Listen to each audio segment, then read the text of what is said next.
who were seated a few rows behind us. She wanted to give them all a hug. Meanwhile, Jeannie was taking off her shoes, getting ready to sprint like a track star.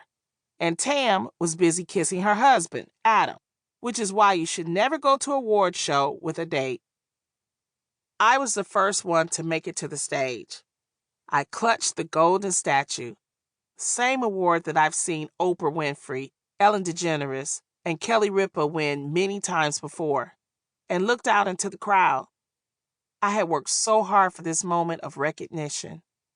Despite the missteps and disappointments along the way, the failed auditions, the deals that went nowhere, the big breaks that fizzled into nothing, I'd finally arrived. As the rest of the girls leaped on stage to join me, I clutched our Emmy, savored the moment, and burst into tears. I didn't get to Hollywood the way a lot of other people do. I wasn't a child star or a child of a star. I didn't write for a college humor magazine, study acting in New York, or know anyone in the industry. In fact, until I was in my 20s, my idea of hitting the big time meant holding down a regular 9-to-5 desk job with benefits. Where I come from, having an employee dental plan meant you were living the dream. I grew up in the Brewster Douglass housing projects on the east side of Detroit during the height of the crack epidemic. Back then, it felt like there were two options for girls like me. I could be a drug dealer's girlfriend, or I could be the best friend of a drug dealer's girlfriend and hope I got an invite when he treated her to a Big Mac and fries. I didn't grow up with fantasies of having a glamorous life because around me, all I saw was struggle. Maybe one day meeting Tito Jackson was as big as I dared to dream.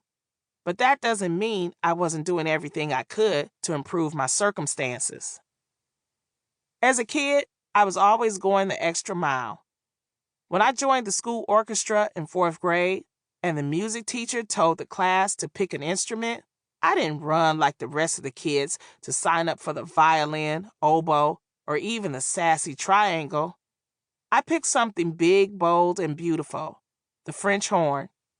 And when I needed to make some extra money as a teenager to buy clothes for school, I didn't start selling drugs, even though opportunities were everywhere. Instead, I started a little grocery delivery service, making trips to the corner store for Brewster Douglass senior citizens who needed a tin of Spam, a pack of Newports, or a tub of off-brand cottage cheese. At Brewster Douglass, I was the resident nerd with my glasses and book bag, forever lugging around that big brass French horn. While other kids were hanging out on the corner listening to Curtis blow, I was the goody two-shoes who lived for math club and didn't mess with boys. But the sad fact about living in the projects is sometimes, no matter how hard you work, you still end up on the bottom. By the time I was 17 years old, I was about as low as you could get, homeless and living out of my car.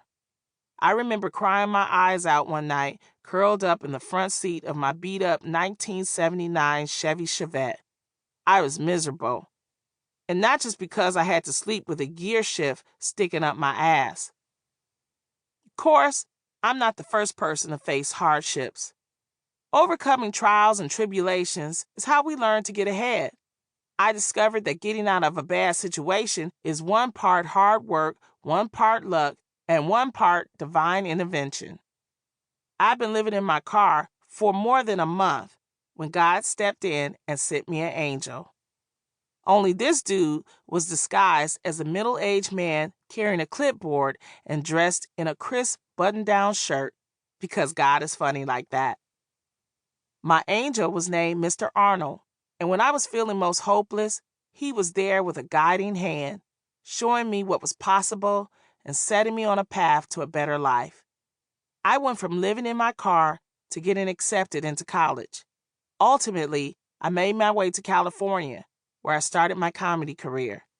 I figured if I could survive Brewster Douglass, the crack epidemic, and being homeless, of course I could make it in L.A. That's when I discovered that getting ahead in Hollywood is a lot harder than getting out of the hood. Things are changing now.